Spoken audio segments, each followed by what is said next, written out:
find out what's going on over there. So one says that the king stretched out to Esther his sharvit hazahav, his golden scepter, and Esther stood up before the king. She rose and stood before the king. And there's another one which implies that he just reached it out to her. He didn't give her the sharvit. She just touched the tip of the sharvit, of the scepter. So why the discrepancy? Here it sounds like he gave her the whole sharvit. What's going on there? And then we said basically we want to understand what the sharvit represents spiritually throughout the ages and so forth, and the whole experience of Esther with the sharvit. So we started off by describing that Esther represents a certain level of every Jew. Esther comes from the word Bayom Ahu Anochi Astir Panai, right? Actually, it's the Anochi Astir Panai Bayom Ahu. And what do we say it means? So Astir Panai represents the Shechina, and I will hide my face. The Shechina is in hiding. When is that? Bayom Ahu, right? Which is Hayom Ahu is there's Yom, which is day in Revelation. Hahu represents concealment, because you could say Hayom Hazeh or Hayom Ahu, if you remember from yesterday. So when you're saying Hayom Hazeh, it's saying that the Hayom, the day, is revealed. That's like the times of the temple.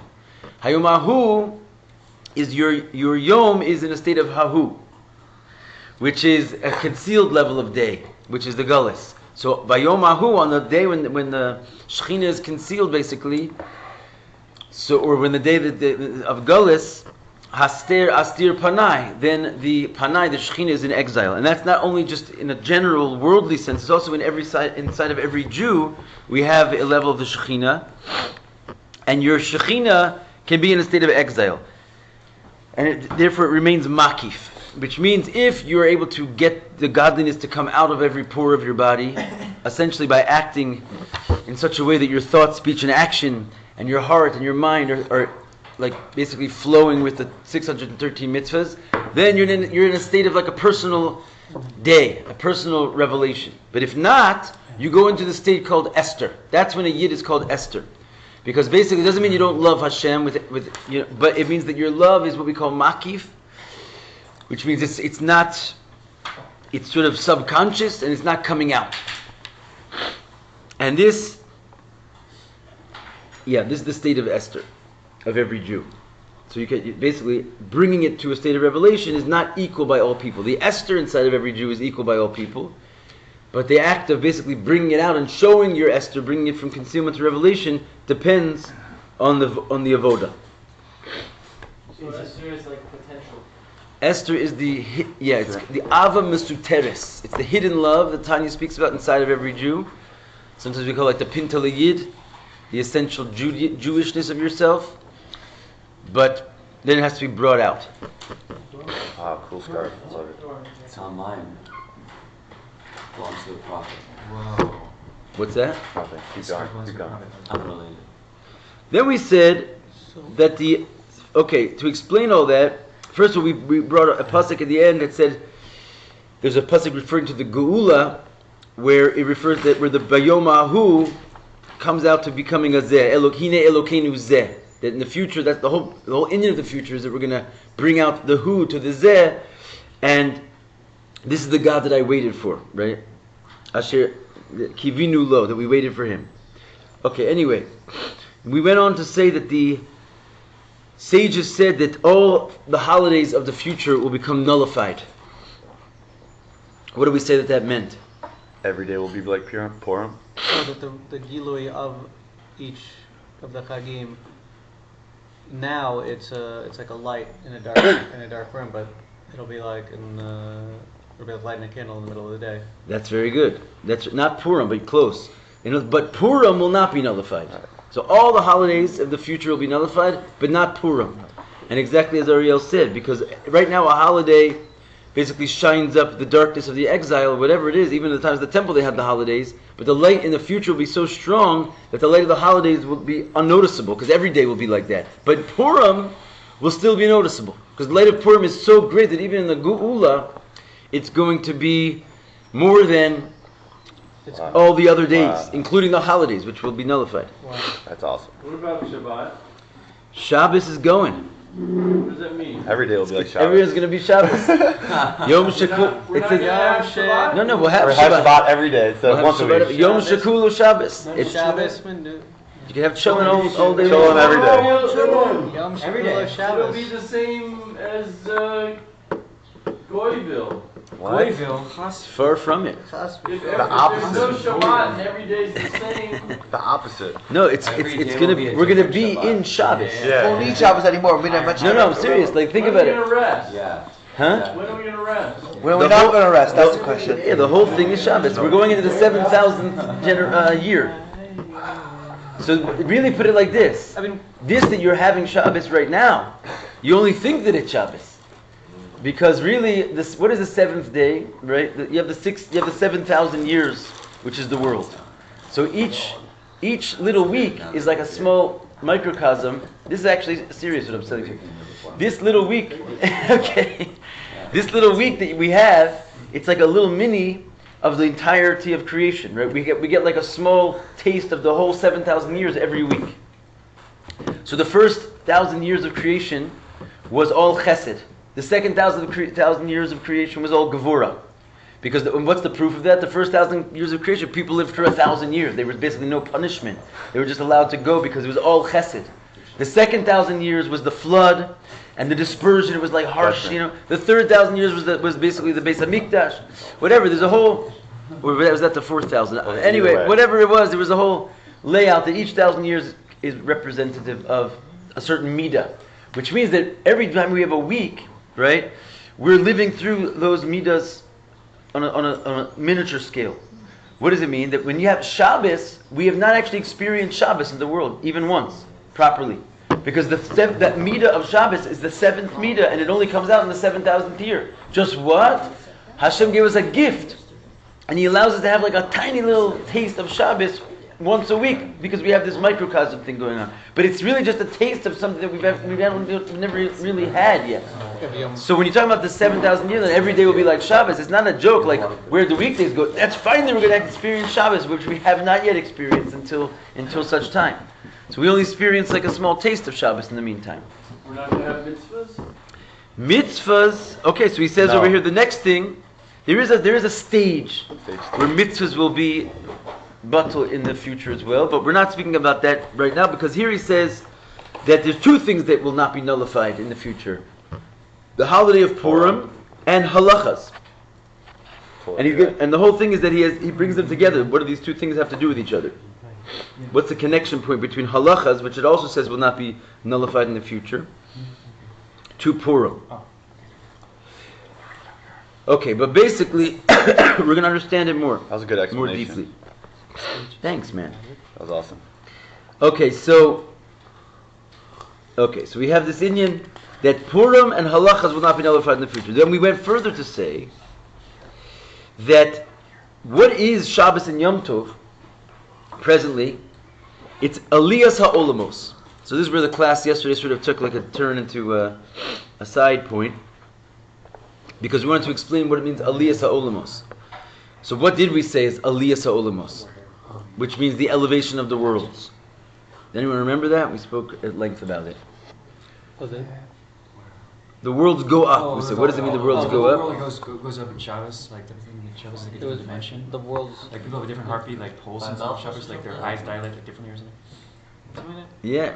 Yeah. Well said and quickly said. Say it again. So wait a second. So we're saying that essentially, we're saying that when Hashem creates the world, He creates it through speech, and on Shabbos He creates it in thought, right? And also on Yom Tov, basically, that's what means the elevation of the worlds. It's an actual situation where all the matter of creation is put through one less tzimtzum. Yeah. Okay? And we said you can actually experience it. But first of all, your whole life is different on Shabbos if you keep the Torah mitzvahs, which is, we said, it's not just because you're doing something, acting differently. You're acting differently because there's a different way to act, basically. And like your whole being is just like unconnected with the Gashmias world. You don't do anything which brings you into the world. And then we said there's also like sort of physical proofs and so forth that it says in the Torah that Amma Aretz will not lie on Shabbos. and also that a person's pulse is different on Shabbos. The Frierdiker Rebbe once said, his pulse, his actual pulse. In other words, you're physically a different person, and the reason is the whole world is more spiritual because Hashem is not contracting into speech. He just like when He creates it by speech. When you say something, you don't make something from nothing. So you have to understand, Hashem, His speech is not like your speech. His thoughts are not like your thoughts. When He speaks, it's a metaphor for basically saying Hashem is creating the world by contracting Himself to the level of speech. When He creates the world by thought, He is going through one less huge contraction. He's making the world exist in a whole different spiritual dimension of thought. And therefore it's called Aliyas HaOlamos. We all have a total elevation every single Shabbos when that takes place. Whether you like it or not, basically the worlds are just, you can block it, you can basically, chas v'shalom, not keep Shabbos, and that sort of limits its effect on you. But ultimately, it's every single cycle, every week, there's a massive injection of spiritual change that happens to the entire creation. Whether you like it or not.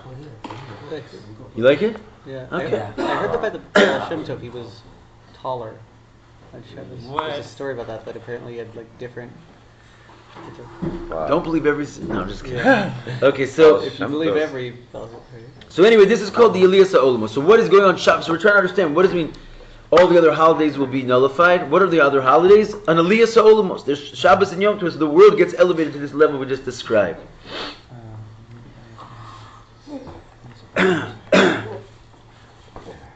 V'anitzotzos shekol nitzotz nishmas Yisrael mis'alav madrega. And not only the world's...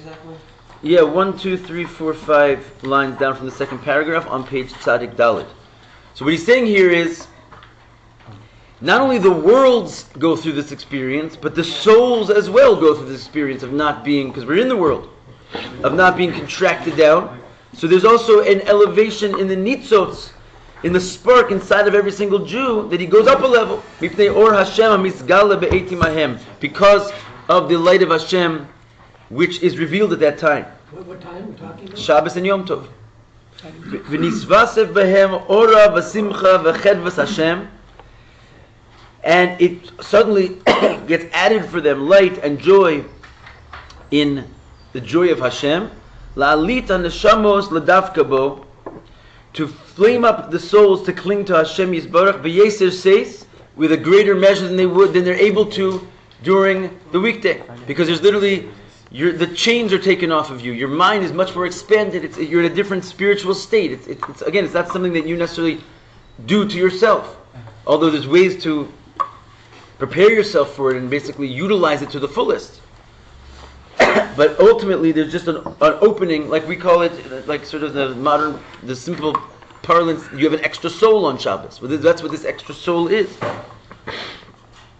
Ubepratius, this is where we left off. Bepesach, mizgale or ha'ava, chesed elyon b'panimiyas haneshama. So he says, particularly in Pesach, there's a revelation of this light of love in the panimiyas of the neshama. So we spoke about yesterday, why suddenly does he mention Pesach? He's going to go into it a little bit further, but in a simple level, because what are we talking about? Going out of mitzrayim, basically. The whole experience of not speaking, but rather thinking, and going up a level. That's called, as we just mentioned, breaking off the chains, basically coming out of Mitzrayim. So Pesach is the sort of first holiday. It's the Rosh Hashanah of all the Moadim, and therefore it sort of has this in spades, this notion of having an extra joy, an extra light that comes from shaking off the boundaries of the world. It's freedom for the soul. But Al Yedei Zeh, we're going forward now from yesterday. Al Yedei Zeh, Misalim Kol Nitzutzin Neshamos Yisrael. All the sparks of the souls of the Jewish people elevate.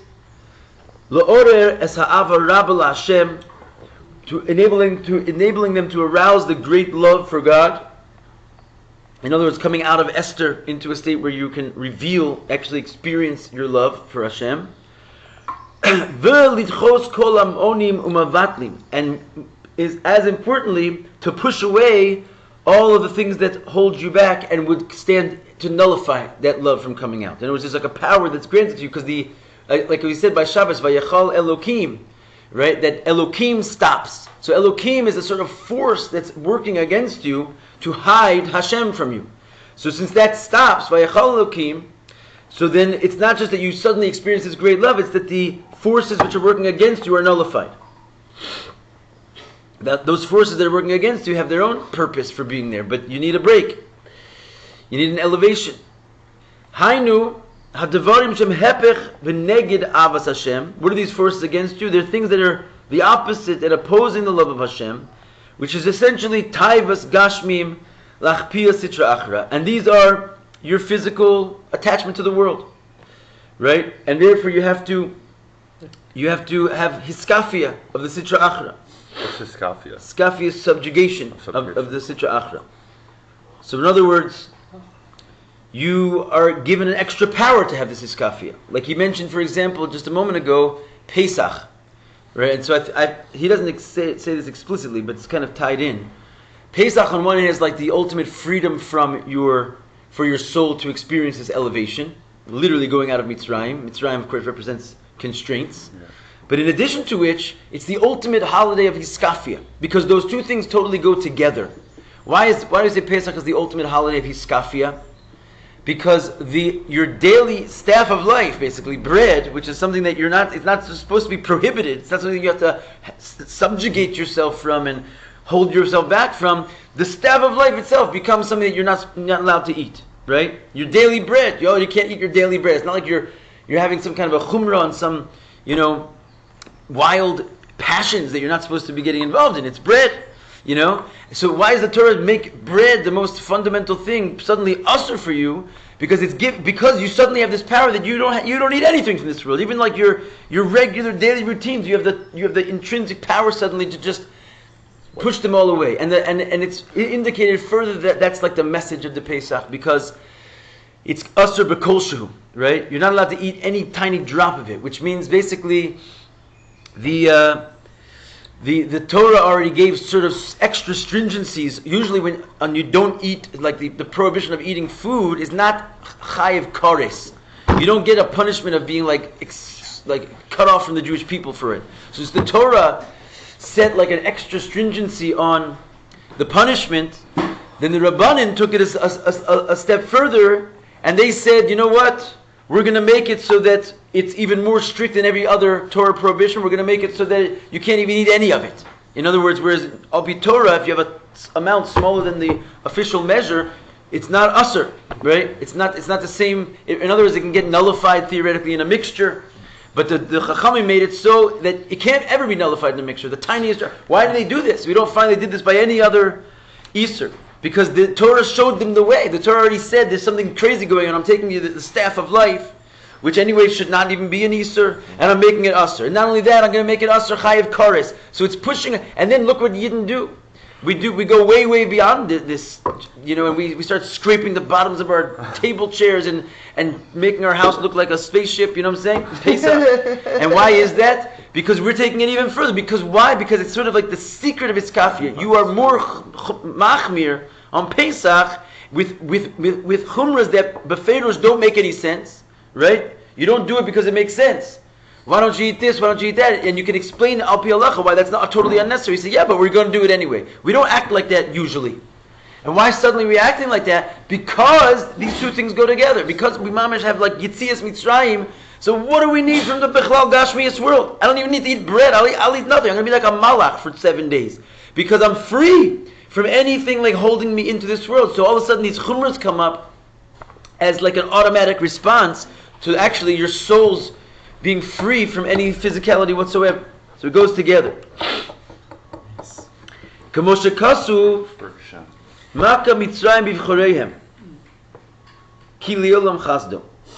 As it says regarding this whole Indian of breaking the taivas. Oh yeah, he brings Pesach back himself. Actually, he says that you'll hit the firstborn.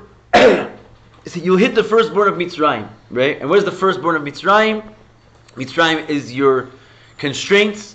The firstborn of your constraints. These are like basically the tokif, the strength of the Mitzrayim, the people inside of you, the forces inside of you, which are very strong in the Yetzer Hara department. Those are called the firstborn of Mitzrayim. And the whole union of Pesach is that they were struck.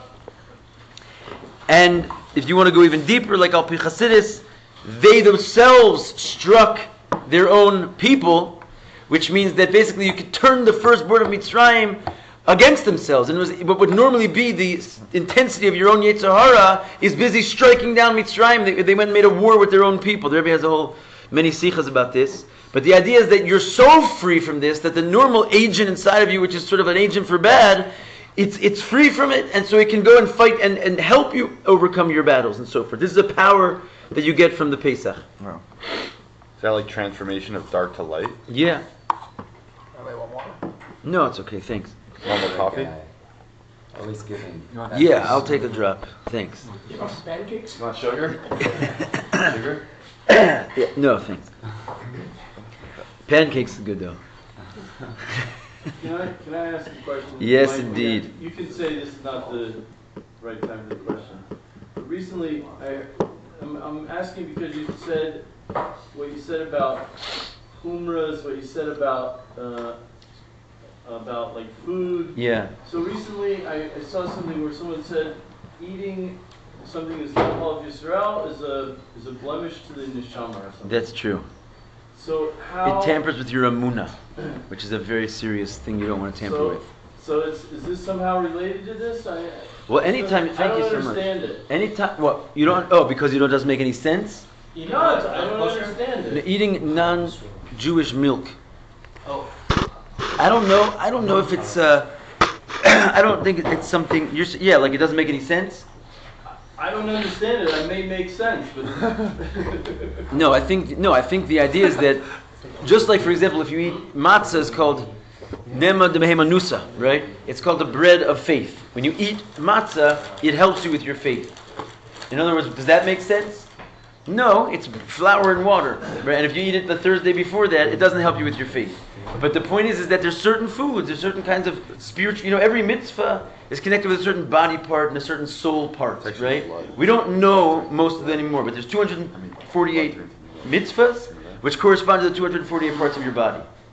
So, the tefillin is connected with the heart. That's pretty much the only one I know, right? Because there's like secrets that were lost, more or less, exactly how each mitzvah goes with what. But it's true that the same thing is true regarding the prohibitions. They represent sort of the 365, ways that the blood flows through your body and so forth. So I don't know why particularly eating non-Jewish milk affects the faith in a negative way, nor do I know why eating matzah affects it in a positive way, but it does. In other words, the Torah definitely clearly says that.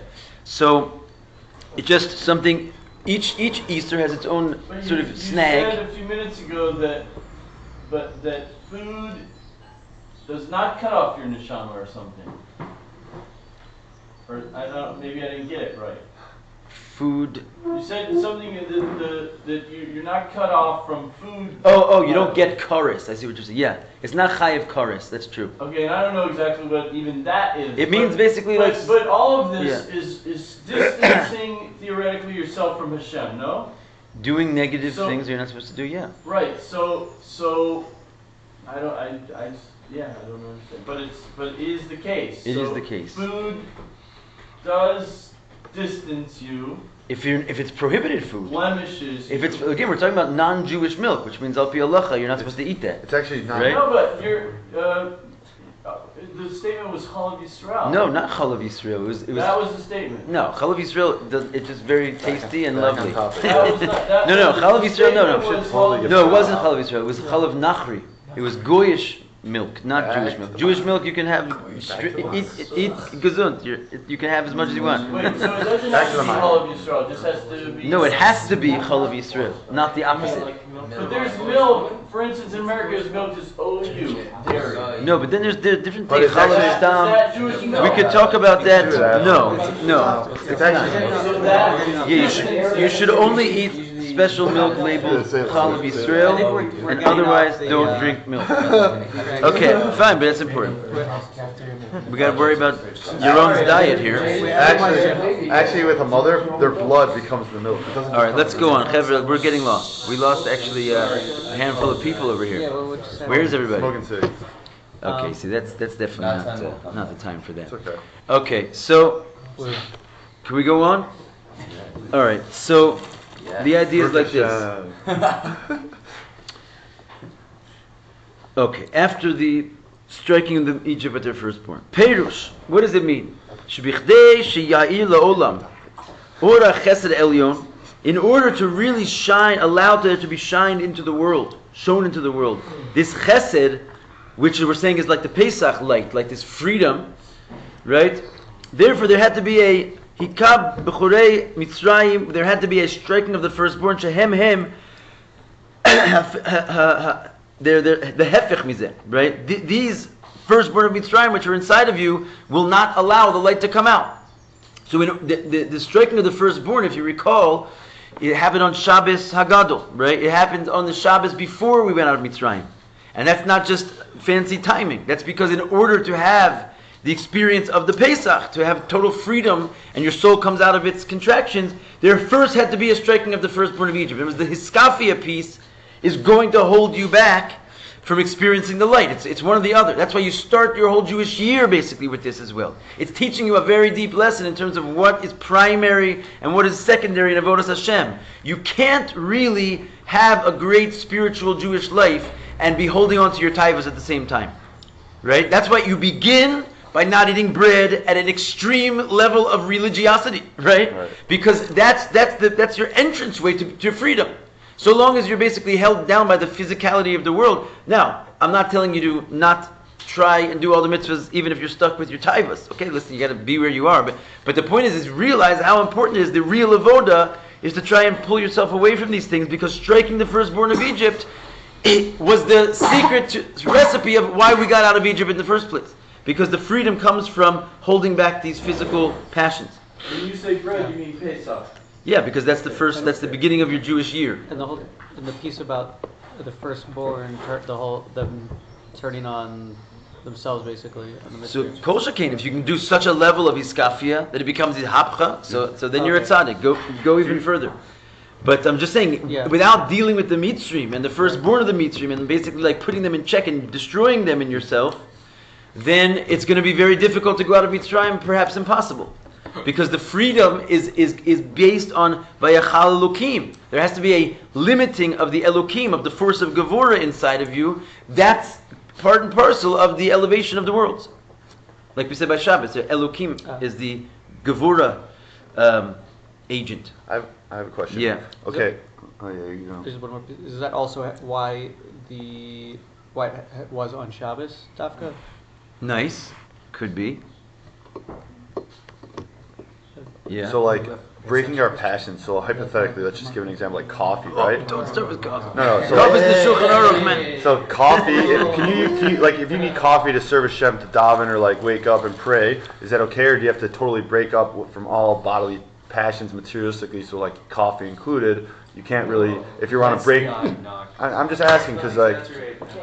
No, so I mean, look, in an ideal world, panim b'panim, face to face, you know, Hashem spoke with us on the mountain, and it's always explained in Chassidus. We just said in the Maimer on Shabbos, it says that their souls flew out of their bodies, right? And the Alter Rebbe says in the Maimer, it's very interesting, kind of like goes on his own there. He says be'emes hayalem gufim. He says the truth, they had bodies. Their souls did not fly out of their bodies. That's not what it means. It means their souls flew out of everything bodily. They were so interested in the Eibishter. They were standing at Har Sinai getting the Torah. It was like anything bodily was of completely non-significance to them. That is the ultimate level. Okay. But you're dealing with yourself and a reality. So you have to basically, you're in a war. You have a Yetzer Hara. Right. It's not, the Torah is not shining down upon you and basically just like, they did it for them basically. Hashem just revealed himself. They're going to love Hashem in such a way.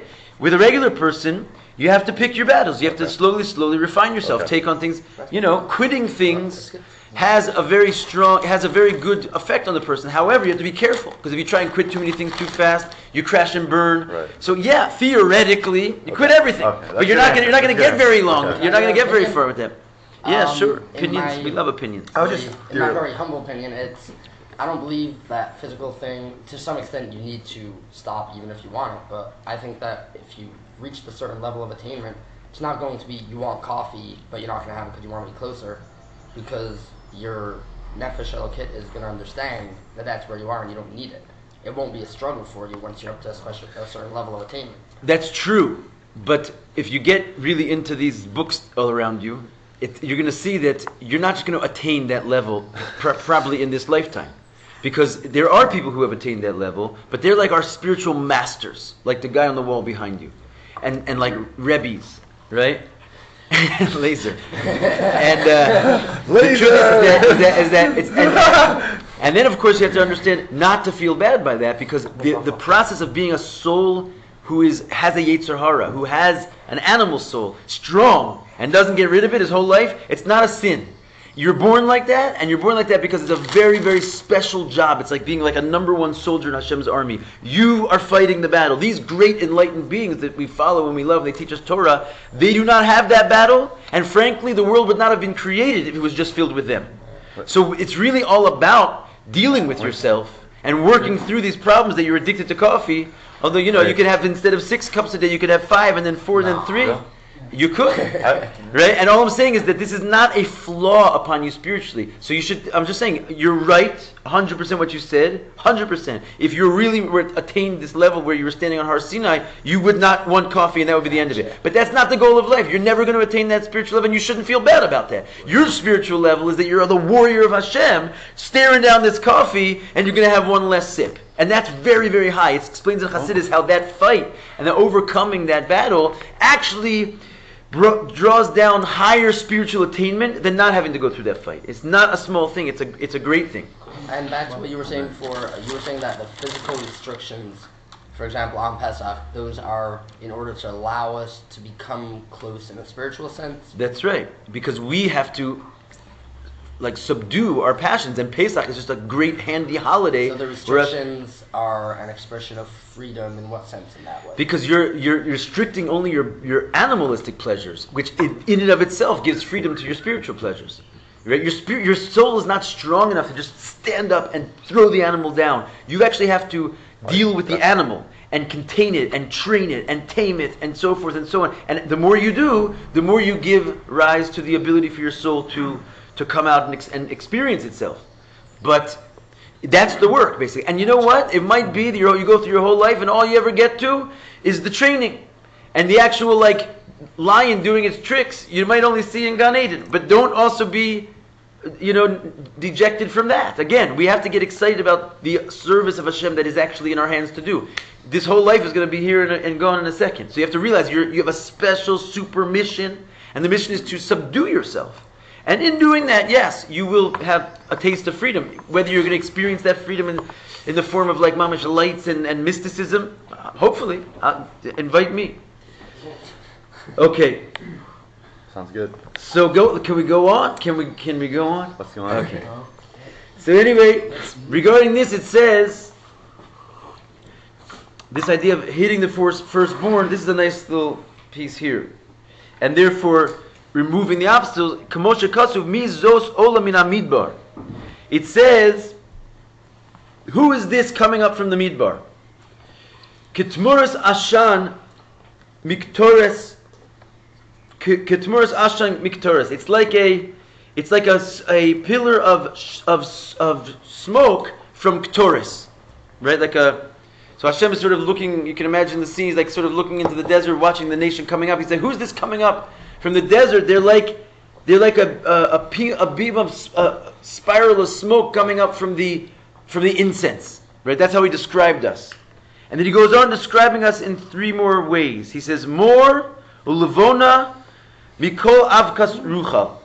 He then describes it as more, which is one of the incenses, spices, levona, which is another of the incense spices, and mikol avkas ruchal is basically all different types of spices, all of the different many fragrant things that are sort of traded by foot. Is Laguna the moon? No, levona is another incense spice. It's frankincense. It's frankincense. Check it out. All right. So what is the meaning behind this phrase? Perush, Knesset Israel nikra zos. First of all, the Jewish people is called by the word zos, just like we said before. Zeh is revelation. Zos is the female. The Jewish people is called the female component to Hashem. So Zos, Ola Min Midbar, literally means the Jewish people is called Zos, is coming up from the Midbar. He Ola Min Midbar Shehem Devarim Gashmi. What is the Midbar? The Midbar is the physicality, right? What's your name again? Natan. Yes, sir. You got it all in their phone there, huh? They got everything in those things. Here, don't worry. So listen, this is another example of what we were just saying. It says that, for example, we're dealing with Esther and everything. The war against Amalek.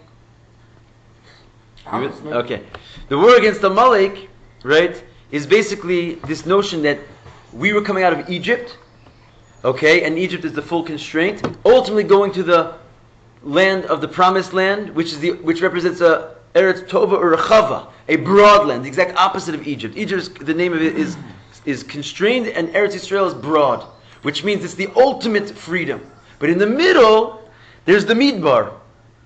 And the Midbar is this like necessary place to traverse in order to get from one stage to the other. You can't just go from, mitzrayim to Eretz Yisrael, apparently. Hashem took us derech, Eretz HaPlishtim, we had to go out of the way into the Midbar. What does the Midbar represent? The Midbar is basically this place of hiskafia. In other words, it's when you're not feeling the love, you're not feeling free. You're on your way to freedom, but you have to basically do the difficult work that's required in order to achieve freedom, which is not...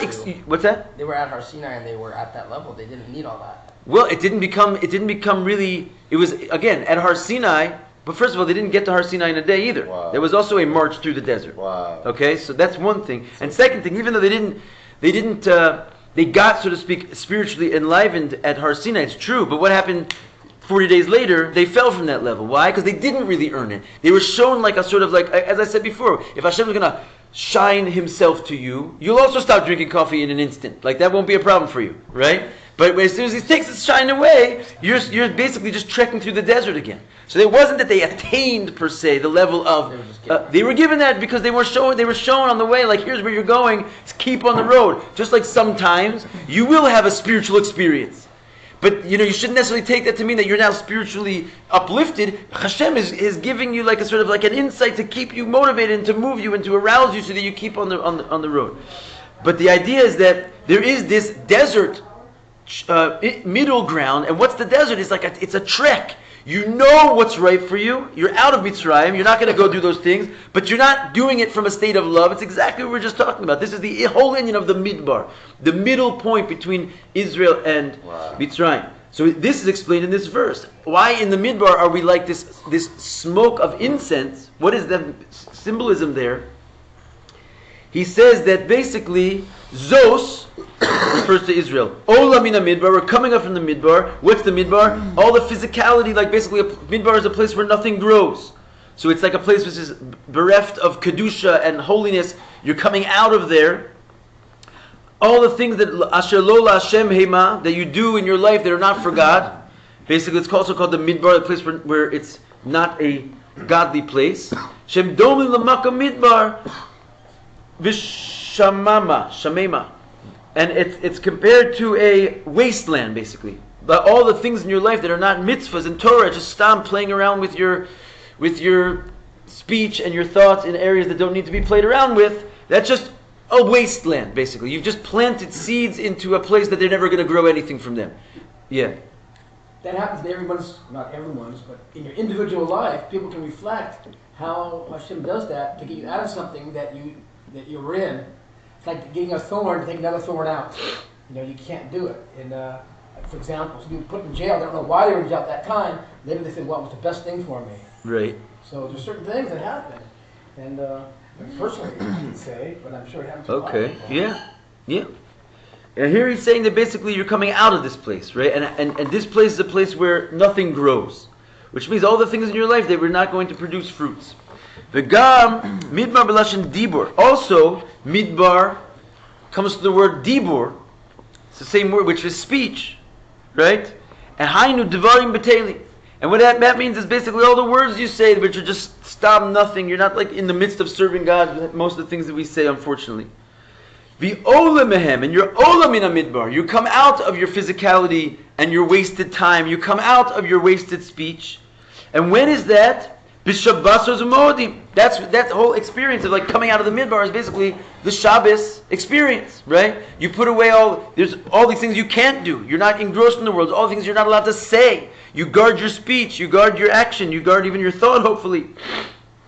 And this is Az hu ketmoras ashan. We then suddenly become like this pillar of smoke. What does that mean? This is the analogy. Ki kamo sha'ashan gashmi savuso hu machmas sha'a'ish soref davar shu hepech tivo. He says, just like physical smoke is created when the fire burns something which is opposite of its nature. Right? How do you make smoke? The fire is basically digging into something which is not ready for fire. Right? It's undoing the composition of the thing that's being burned, because the fire is going against something opposite of its nature. The hainu lach luchis, and what is really opposite of the nature of fire is water. Right? So inside of everything, something which has less in the water scale, it will have less smoke. It will burn less. It will be like less less. It will create less smoke when it burns. Put it like that. Like wet wood will create more smoke. Why is it creating more smoke? Because there's more opposition. Because there's more water in there, and the fire is going against it. So when you see what is smoke, smoke is the product of basically undoing the water from the fire.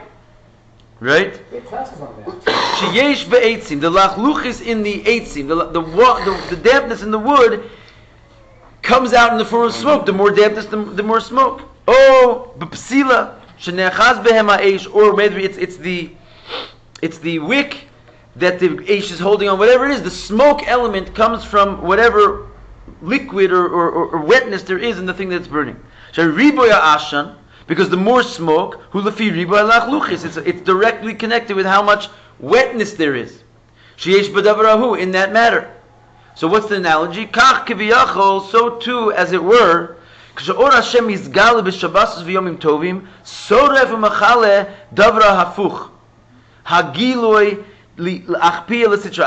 is kind of a beautiful thing. He says, what is the analogy is that when it's Shabbos, when the light of Hashem suddenly starts to burn on you, on Shabbos and Yom Tov, because like you basically coming out of this mitzrayim a little bit, it burns the opposite midah inside of you. What is the dampness and the wetness inside of you? In general, like it says in Tanya, the midah of water in our souls is our taiva for physicality. Like water that makes everything grows. Tzameches kol davar tainug. It grows. Nothing is pleasurable unless it's wet, basically, is the idea. On the positive side, it's Torah. But in the midos, every midah, every element has a negative midah. Fire is like arrogance. Water is pleasure. Air is like frivolity. And earth is laziness. Like it says in Tanya. So the idea is that your excitement for the world is all based on the water in your soul. Right? And so the whole idea is that when you're coming out now of the desert, you're like a burning chimney of incense, because basically it's burning away all of the more water you have, the bigger the flame, the bigger the smoke is. So all this smoke is burning up, it's like this exhaust coming out of you. So you want to see yourself basically as smoking a lot. In other words, if you're a refined person, less smoke will come out of you. And if you're a coarse person with tremendous taivas for the world, you're going to be like a wet log on fire. And this is okay. In other words, it's a beautiful thing. You're zos olam in a midbar. You're coming out of the desert. And then after the smoke comes the light. Yeah, where there's smoke, there's fire. Wow. Right? So, yeah. So basically, this is the analogy why we're called like a smoking chimney coming out of the desert, because it's burning away the opposite, and it's the giloi, right? The opposite of giloi, which is the hiskafia of the sitra achra. Basically, when you subdue yourself, so you can do this also during the week. Anytime you subdue yourself, it's basically you're creating like this exhaust to come out of you. This smoke comes out. Begam hi miktoris kitor nikra ashan. But the good news is the Jewish people were called smoke from ktoris, from incense. That's not just regular smoke. It's called ashan dak. A kitor, the word ktoris itself comes from the word a thin smoke.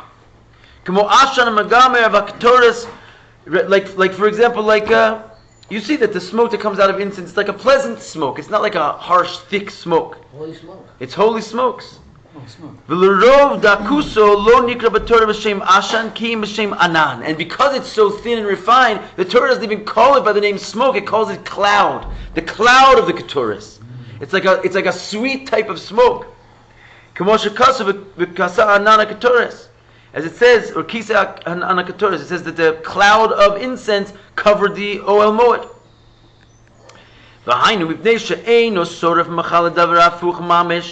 And why is it? Because it's not burning really the opposite, something opposite of it, mamish. Because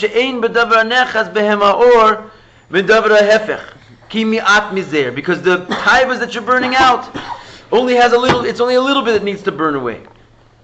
Right? In other words, it's not called thick smoke. It's called a light smoke because it's not. It's you're a yid. In other words, your taivas are really not as bad as you think.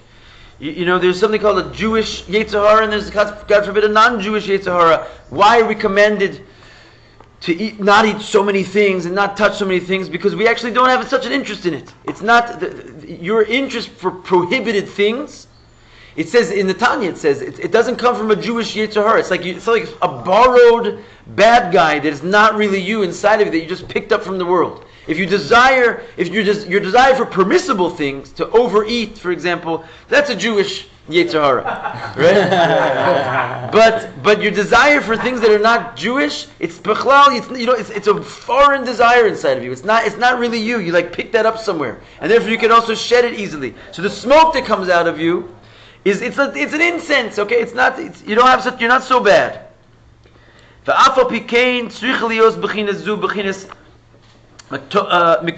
Nonetheless, you still need this level of the ketores.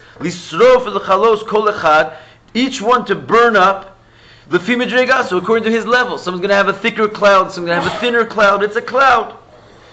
And according to each one's soul, however much work you've done, you're going to have less. Or depending on how coarse your soul is intrinsically, it might always be a lot, but whatever it is, this is your particular level of smoke based on the Eloi, the preciousness of your particular soul. More. So going back to the pasuk, it says, Mizos olam min Midbar, who's coming up from the desert, this smoke pillar of incense. And then it said, more, and levona, and kol ruchas, avkas rucha, right? It said like three different things. Different spices were named individually. So what's more? This is what it says in the Megillah, right? It says the word more in the Megillah. Ba'agia tor na'ara v'na'ara lavo alamelech. It said when each person's turn came, each maiden's turn came to come to the king, right? He saw all the maidens in the country. Shekon, and what is each maiden comes to the king? Al pi chasidis is every nitzot Yisrael, every little Jew. They're called by the name Nukva. We're called feminine, right? So all the maidens coming to the king is basically all the neshamas approaching God. Shachina? Yeah. L'gabi HaKadosh Baruch Hu, we're all approaching Hashem, la'los liros bor Hashem, to go up and to perceive the light of God. That's what it means each maiden comes before the king. Kol echad lefi midregaso, each one according to its own level, how much smoke you've let off. Are they going up madrigas if they're smoking? Yeah, that's how you go up madrigas. Is smoke? The hiskafia, which is the shedding of your physicality, is the olaminami. That's what brings you up from the desert. Right? What is the desert? It's your bad deeds, basically. So the smoking you is basically you're subduing those bad deeds. That intrinsically is an elevation. The smoke is the sign of coming up from the desert. So he says, each one according to their level. Shisha chadashim b'shemen amor. And then it says, each soul, or each maiden in the story, but now it goes on each soul, spends 6 months bathing in shemen hamor. Mor is a type of incense, right? It comes from like a insect or something, but whatever it is, it's or an animal. It's blood of an animal, I think. But basically, it's a beautiful incense, and all these maidens would drench in it to become like to permeate their skin with like a good smell for a year before they saw the king. So this also happens to a neshama. You're 6 months in shemen hamor. What's more? So first of all, what's shemen? Shemen is bechinas chokhmah. Shemen represents intellect, the wisdom. Lios bechinas more. And what is the shemen hamor? It's the particular wisdom that you need in order to be more. More not in English, but bechinas marirus. What's marirus is bitterness. More comes from the word mar, which is bitter.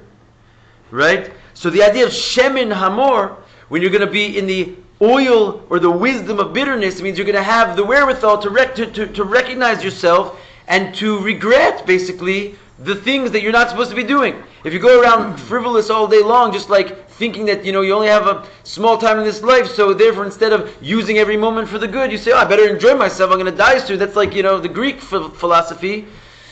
You should have a little shem and hamor. Have a little wisdom to be bitter about the situation that you find yourself in terms of not fulfilling your mission. A little bit. We don't want to overdo this one.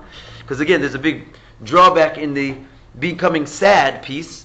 But nonetheless, a little bit here and there, once a month maybe, to perceive your lowly state, essentially, that you got to make a lot of changes. Okay, again, if you dwell on that too much, especially our broken generation, it's also a Yetzer Hara.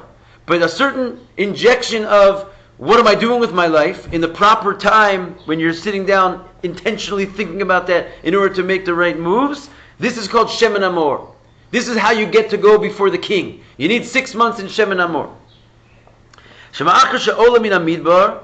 Then now that you basically come up from the desert, you're shaking off your negative passions. Mafrid hara, and you're basically distancing yourself and separating yourself from the evil. Lios kala v'nisraf v'ashan v'kitur, to make it burn away in this cloud of incense. Azay yaskil heitiv. Then your mind will be much more clearer. Inyan hamariros min hahepech. You'll have a certain clarity of the bitterness that is meant to be had from the opposite of Hashem. In other words, even like your ability to reflect on the things you need to change is skewed by not doing a little hiskafia first. Again, even your ability to experience the lowliness of a non-Torah life, of a non-holy life, you will not be able to perceive that unless you have a little bit of smoke coming off first. Because when you're just coarse and a grub person who's just like involved in every delight of their heart, you won't find the wisdom of the more. You won't experience like the truth in your soul of recognizing that there's things that you don't need to be doing. You're just coarse, you're all plugged up. So the first thing is basically just like having self-control, like without even a lot of wisdom involved. Just control yourself, That diet that you put yourself on whatever it is, in food, in words, in thoughts, in areas of life, that itself is going to start cleaning you up in ways that you're going to have, a clarity on what your life is about. And without it, it's very hard to get started. It's like a chicken or an egg. You'd have to just start. You have to just go up from the desert by burning away some passions. Go ahead and work out, do what you have to do, and you'll start to have a lot more clarity. And it will give you this wisdom, the Shem and Amor, to realize the lowliness of what's opposite from Hashem. Eich umahu, what it is, why it's attacking you. What does it say next in the pasuk? Lavona, right? It says more Lavona. It's listing as you come up from the desert. It starts with the smoke, because you got to start there. You got to just start with absolute raw willpower. And then you're going to experience, it's going to make sense to you why you're having this willpower, because the lowliness is low and you're going to realize it. Then you get to the Lavona. That's called the more. This is the Lavona. What's the Lavona? Is the Simcha v'Chervas Hashem. Right? That's what we're shooting for ultimately. Right? Is that basically how happy you're going to be living like a pure life, getting yourself out of all these dungeons that you know are not making you happy, but you just can't get out of them. Finally, you'll experience a little light and lightness, in not only just light in the sense of light, but in the sense of not heavy. Yismach Yisrael Bo'osav. And as we had in yesterday's Tanya Mamish, good timing. Yismach Yisrael Bo'osav. You'll rejoice in the works of Hashem. Instead of all this world which is snagging you, you'll realize, as it says in yesterday's Tanya, and this is one of the 12 Pasukim, Bichlal, this is a very major point, that not the world, Bo'osav, Lashon Rabim, the plurality of Hashem's world, which could easily bring you down and schlep you, you become Yismach Yisrael Bo'osav. You look at each thing as an opportunity to uplift. All the plurality of the world, because you're like healthy now, you're just like a little agent being able to bring the oneness into all the different were previously broken areas that were broken and breaking you of your life. They become each one a reason to be happy that you have this opportunity to serve Hashem. Okie dokie. Thank you, Rabbi. All right, my friend. Thank you, Hashem. Nice to see you. Likewise. I met your mother yesterday. Really? Yeah. Oh, you're a lucky guy. Nice woman. What a lucky guy.